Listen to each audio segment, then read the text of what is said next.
இந்த வருஷம் விமன்ஸ் டேக்கு நாங்க கொடுக்க போறோம் கிவேவே மூலியமா உங்களுக்கு இந்த சாரி கொடுப்போம். அதுக்கு நீங்க என்ன பண்ணணும், எங்க சேனல் வந்து லைக் ஷேர் சப்ஸ்கிரைப் பண்ணதுக்கப்புறம் அதுக்கப்புறம் எங்க சேனலுக்குள்ள போயிட்டு ஏதோ ஒரு பெரிய வீடியோ நீங்க கிளிக் பண்ணீங்கன்னா அந்த ஒரு லிங்க் அப்புறம் கமெண்ட் பாக்ஸ்ல வந்து ஓப்பன் பண்ணீங்கன்னா அதுல ஒரு லிங்க் தெரியும். அந்த லிங்க் நீங்க ஜாயின் ஆயிட்டு அதுக்கப்புறம் நாங்க வந்து நீங்க வந்து 50 பேராச்சு அந்த குரூப்ல ஜாயின் ஆயிருக்கும். அதுக்கப்புறம் தான் நாட்கள் மூலியமா இந்த சாடி தருவோம்.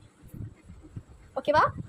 அதுக்கப்புறம் உங்களுக்கு மெசேஜ் போடுவேன். நீங்க என்ன பண்ணணும்னா எங்க இதை வந்து ஃபாலோ பண்ணிட்டு லைக் ஷேர் சப்ஸ்கிரைப் பண்ணதுக்கப்புறம் தான் நீங்க இங்க வந்து ஜாயின் ஆகும். நாங்க செக் பண்ணுவோம். நீங்க ஸ்கிரீன்ஷாட் எடுத்து சென்ட் பண்ணதுக்கப்புறம் தான் நாங்க செக் பண்ணி உங்களுக்கு சொல்லுவோம். இதுக்கப்புறம் நாங்க இது வந்து அப்பனா உங்க இது வரும். அதுக்கப்புறம் இது வந்து உங்களுக்கு வந்து பிளவுஸா வரும். இங்க பாருங்க, பிளவுஸ் கைக்கு பார்டர் கூட கொடுத்துருப்போம். அதுக்கப்புறம் உங்களுக்கு முந்தி பார்க்கலாம். இதுதான் முந்தியில் பார்த்தீங்களா ஸ்கொயர் ஷேப்ல டிசைன்ஸ். அப்புறம் உங்களுக்கு வந்து கொஞ்சம் இங்க வந்து டிசைன்ஸ் வரும். அதுக்கப்புறம் இங்க பாருங்க, இந்த குட்டியா பார்டர்ஸ் அழகா இருக்கு. இது வந்து உங்களுக்கு நான் ஃப்ரீயா தான் தருவோம். அதுக்கு நீங்க வந்து அத்தான சொன்ன மாதிரி நீங்க பண்ணீங்கன்னா உங்களுக்கு இது ஃப்ரீ.